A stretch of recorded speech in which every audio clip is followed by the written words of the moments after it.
નમસ્કાર મિત્રો, આજે આ ગાંગીના બાબા જ્યારે વિશાળ કદવાળો બાજ બનીને અડધી રાત્રે આ રજવાડામાંથી ઉડી ગયા ને ત્યાં તો સમગ્ર પ્રજાના હોશ ઉડી ગયા ને એકબીજાને કહે છે કે માનો કે ના માનો, પરંતુ હે મહારાજ, લાગે છે કે આ કોઈ ભગવાનનો અવતાર હતા અને જેમને તમને સુધાર્યા છે, નહીતર તમને સુધારવા એ કોઈ જેવી તેવી વાત ન હતી। અને ત્યાં તો બંને રાણીઓ પણ આવીને કહેવા લાગી કે હા પ્રજાજનો, તમારી વાત એકદમ સાચી છે અને આવું કાર્ય કદાચ ભગવાન સિવાય બીજું કોઈ કરી જ ન શકે। અમે ઘણી બધી માનતાઓ રાખી હતી, એમ છતાં મહારાજનું જીવન પરિવર્તન થતું જ ન હતું, પણ આ બાબા માત્ર એક અઠવાડિયામાં મહારાજને સુધારી દીધા છે। આ વાતનો અમને ખૂબ જ ગર્વ છે અને સારું થજો એ બાબાનું કે જેમણે આ રજવાડાને હવે બચાવી લીધું છે, નહીતર મહારાજની ખરાબ નીતિઓ અને ખરાબ વ્યવહારોના લીધે આ રજવાડાનું પતન અમને નજીક દેખાઈ રહ્યું હતું। હવે આ રજવાડાનું પતન ક્યારેય નહીં થાય। અને મહારાજ પણ કહે છે કે હા ગામ લોકો, હવે તો અડધી રાત હોય કે ભલે ગમે તે સમય હોય, ગમે ત્યારે તમને મારી જરૂર પડે ને ત્યારે અડધી રાત્રે મારા દ્વાર ખખડાવજો। કોઈને જો નિરાશ જવા દઉં ને તો હું મહારાજ મટી જાઉં। અને આમ હવે મહારાજ પણ સુધરી ગયા ને બાબા હવે એમને ખબર હતી કે મારે ટૂંક સમયમાં હવે પહોંચવાનું છે, તેથી પોતે આકાશમાં ઉડતા જાય છે અને જંગલ અને ઘણા બધા ગામડાઓ ઉપરથી ઉડી અને આખરે તેઓ ગાંગીના ગામમાં વહેલી સવારે પહોંચી ગયા છે। અને વહેલી સવારના પરોઢિયે તેઓ આ ગામના ચોકમાં નીચે ઉતર્યા અને ઉતરી અને પોતાના અસલી રૂપમાં આવ્યા અને પછી હવે ચાલતા ચાલતા તેઓ માધવરાયના આંગણામાં પહોંચે છે। અને જેવા માધવરાયના આંગણામાં પહોંચ્યા એની સાથે જ માધવરાય પણ હવે ઉઠ્યા છે અને ઉઠી અને પોતે દ્વાર ખોલીને બહાર આવ્યા છે અને આંખોની સામે જ્યારે ગાંગીના બાબાને જોયા ને ત્યાં તો પોતાના હાથેથી આંખો ચોળવા લાગ્યા ને કહે છે કે શું આ ઝાંઝવાના જળ તો નથી ને? પણ ત્યાં તો સામે ગાંગીના બાબા બોલ્યા કે ઝાંઝવાના જળ કોઈ દી બોલે ખરા? અને પછી તો આ બાજુ ગામના મુખી માધવરાય સમજી ગયા કે આ તો સાચે જ ગાંગીના બાબા આવ્યા છે અને પછી તો તેમણે ગળગળતી દોટ મૂકી અને ગાંગીના બાબાને ભેટી પડ્યા અને બાબા પણ માધવરાયને ભેટી પડ્યા ને કહે છે કે માધવરાય, કેમ છો? મજામાં તો છો ને? કે કાંઈ મજામાં નથી। અને સારું થયું બાબા, પહેલી વાત તો એ છે કે તમે જીવતા પાછા આવી ગયા છો અને બીજી વાત એ છે કે હમણાં આ બાજુના વિસ્તારોમાં ભયાનક દુકાળ પડ્યો છે અને ગાંગી પણ કાંઈ કરી શકતી નથી, એણે તો સાવ ગાંડા જેવું કરીને મૂક્યું છે। ત્યારે બાબા કહે છે કે કેમ, શું થયું? કે ગાંગીએ તો એવા વચન આપ્યા છે કે જ્યાં સુધી ધરતી ઉપર એક વરસાદનો છાંટો ના પડે ને ત્યાં સુધી તે કામરૂ દેશની વિદ્યાનો પ્રયોગ કરશે નહીં। અને અત્યારે હે બાબા, વિજયસિંહનું રજવાડું ભયાનક સંકટમાં છે અને એમના મિત્ર જે સુરજસિંહ છે તેઓ પણ ત્યાં છે, પણ સામે દુશ્મન રાજા ખૂબ જ ભારે અને ચતુર છે ને એણે હવે વિજયસિંહના રજવાડા ઉપર જીત મેળવવાની તૈયારીઓ બધી રીતે પૂર્ણ કરી નાખી છે। ત્યારે ગાંગીના બાબા કહે છે કે માધવરાય, તમે ચિંતા કરશો નહીં, અરે હું આવી ગયો છું અને હારેલી બાજી જો જીતીને ના બતાડું ને તો તમે મારું નામ બદલી નાખજો। ત્યારે માધવરાય કહે છે કે હા, હવે તમે આવી ગયા છો ને તો અમને હવે કોઈ વાતનો ડર નથી, પણ હે બાબા, શું તમે સાચે જ કામરૂ દેશમાંથી આવ્યા છો કે પછી તમે કોઈ બહેરૂપિયો અથવા તો કોઈ માયાવી શક્તિએ બાબાનું રૂપ લઈ અને અહીંયા પ્રવેશ તો નથી કર્યો ને અમારા ગામમાં?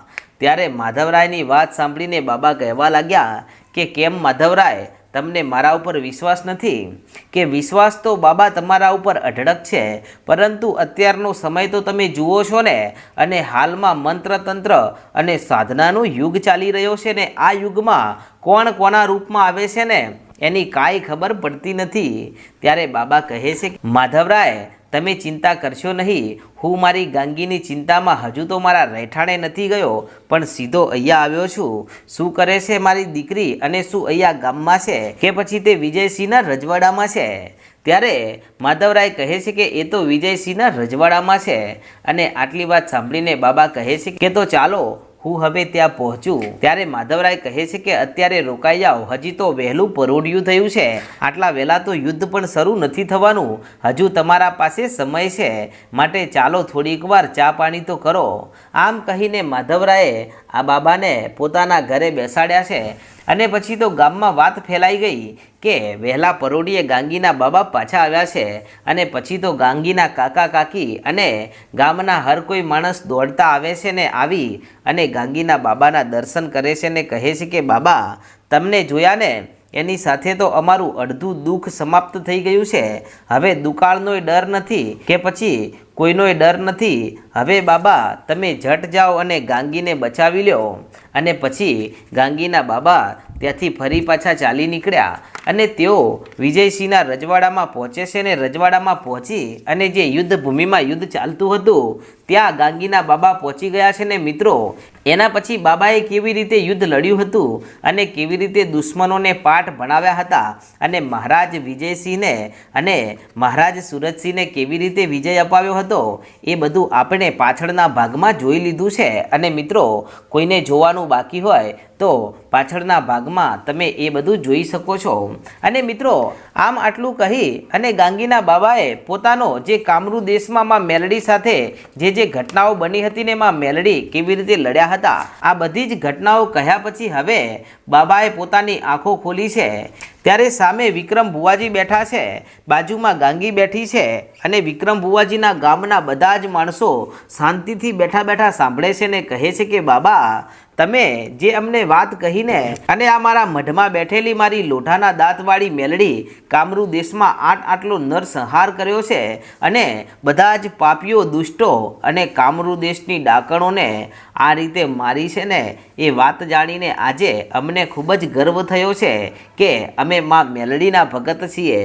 ત્યારે ગાંગીના બાબા એટલું જ કહે છે કે હા બુવાજી મેં પણ નક્કી કર્યું હતું કે જ્યારે હું મારા ગામમાં પહોંચીશ ને ત્યારે સૌથી પહેલાં તો ગાંગી જે તકલીફમાં છે એની તકલીફ દૂર કરીશ અને એના પછી વિક્રમ ભુવાજી તમારી મેલડીના દર્શન કરવા આવીશ. અને પછી તો ગામના સૌ માણસો બાબાની ચારે બાજુ થઈ ગયા ને કહે છે કે બાબા શું માં મેલડી ખરેખર આવા કામ કર્યા છે? કે હા ભાઈઓ તમને વિશ્વાસ ના આવતો હોય ને તો તમારા ગામના પાદરે જે પહેરેદાર બેઠો ને એને જઈને પૂછી આવજો. 3 રાત અને 3 દિવસ એને સૂવા નથી દીધો એવી છે માં મેલડી. અને એનો ચાળો કરો તો તમને ક્યાંય ના રાખે અને જો એની સેવા ભક્તિ અને એના બાળ બની જાવ ને તો દુનિયાની કોઈ તાકાત નથી કે માં મેલડીના બની ગયા પછી એને હરાવી શકે. અને આજે હે વિક્રમ બુવાજી હું અહીંયા પાછો કુશળખેમ આવ્યો છું ને એનું કારણ માત્ર તમારી મેલડી છે ને મારી ગાંગીની ભક્તિ છે. ત્યારે ગાંગી કહે છે કે બાબા હું પણ કામરૂ દેશમાં આવી હતી. ત્યારે ગાંગીના આટલા શબ્દો સાંભળીને બાબા હસવા લાગ્યા ને કહે છે કે હા મને બધી જ ખબર છે તું કામરૂ દેશમાં આવી હતી અને કામરૂ દેશમાં રહી અને તું કામરૂ દેશમાં પહોંચતાની સાથે જ તે ઘણી બધી માયાવી શક્તિઓ સામે યુદ્ધ પણ શરૂ કરી નાખ્યું હતું. પણ માં મેલડીએ જ તને આંગળી પકડાવીને કામરૂ દેશની બહાર મોકલી હતી કે ગાંગી તું પાછી ચાલી જા અને કામરૂ દેશમાં તું આગળ નહીં વધી શકે. અને એટલા માટે તો ગાંગીના બાબાને આઝાદ કરવા હું મેલડી જાઉં છું આવું કહ્યું હતું ને કે હા બાબા. અને હે ગાંગી શું પેલા 50 સરદારોના જે 50 કબીલા છે એ જંગલમાં તું ગઈ હતી ખરા? ત્યાં તો ગાંગી હસવા લાગીને કહે છે કે હા બાબા હું એ 50 કબીલાને 50 સરદાર અને એમના મહાસરદાર છે ને એમની પાસે ગઈ હતી અને એ મહાસરદારનું પદ મેં છીનવી લીધું હતું પણ મેં હસતા મોઢે એમને સમર્પિત કરી દીધું કે આ બધું તમારું છે.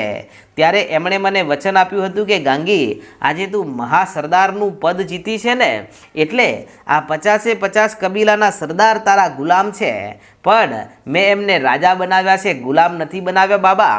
અને એ જે 50 કબીલા હતા ને તેઓ અંદરો અંદર ખૂબ લડતા હતા ને એકબીજાના ખૂનના પ્યાસા હતા અને એ જંગલની વચ્ચોવચ્ચ તો આડી વાળ હતી પરંતુ એ બધો જ દ્વેષ મેં પૂરો કરી નાખ્યો છે અને એમને 50 કબીલાના સરદારોને મેં એકત્રિત કરી અને સગા ભાઈ જેવા બનાવીને રાખી દીધા છે.